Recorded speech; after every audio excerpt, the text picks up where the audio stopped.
Left से बहुत कम काम करते हिंदू लोग।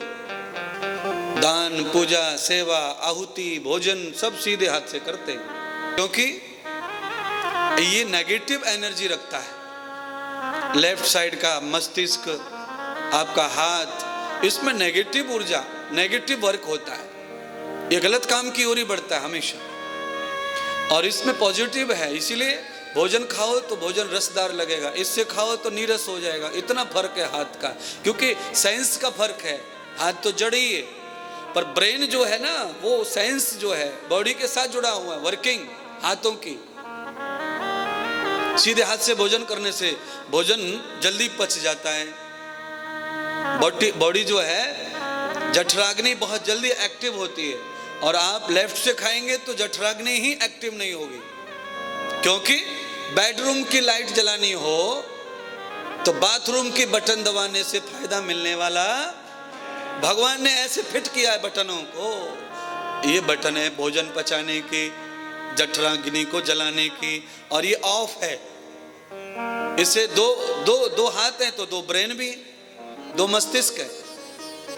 एक मस्तिष्क ऐसा है जो रिजर्व में रहता है, जो दक्षिण में रहता है, राइट साइड में, जिसमें भक्ति आती है, विद्या आती है, जिसमें पूजा आती है, दान करने का भाव आता है, सत्संग श्रवण करने का भाव आता है। और एक ऐसा है जिसमें भोग आता है, बच्चे पैदा करो, कमाई करो, नौकरी करो, घर बनाओ। ये लेफ्ट साइड की खोपड़ी का कार्यक्रम है।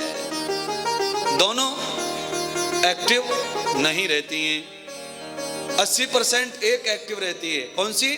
वहीं लेफ्ट। 80% इसी में आदमी जी रहा है, और 20% कभी कभी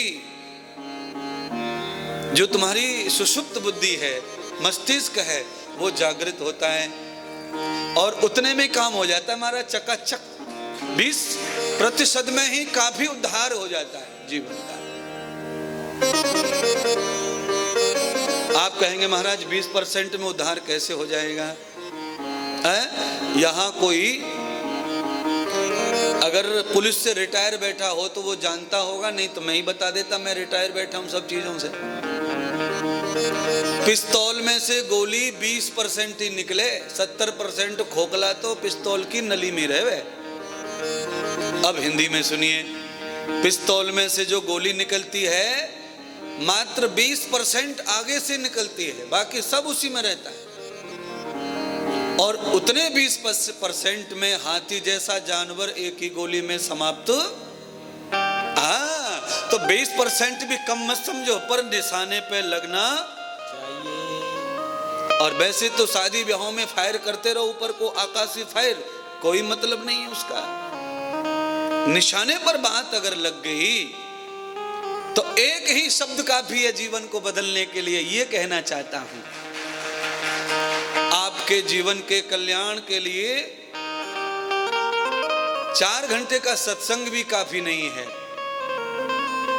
कभी से सुना रहा हूं, पर कहां कल्याण हो पाया? क्योंकि शब्द तो कल्याण करने वाले ही बोलता हूं, पर जिनका कल्याण होता है वही निशाने को चुका देते हैं, इधर उधर कर लेते हैं खुद को। शब्दों को स्वीकार कर लिया जाए तो निश्चित कल्याण है। फिर कल्याण के लिए हमें सोचना ही नहीं पड़ेगा। सतम सत्सो विशारदम संगम गति च संतस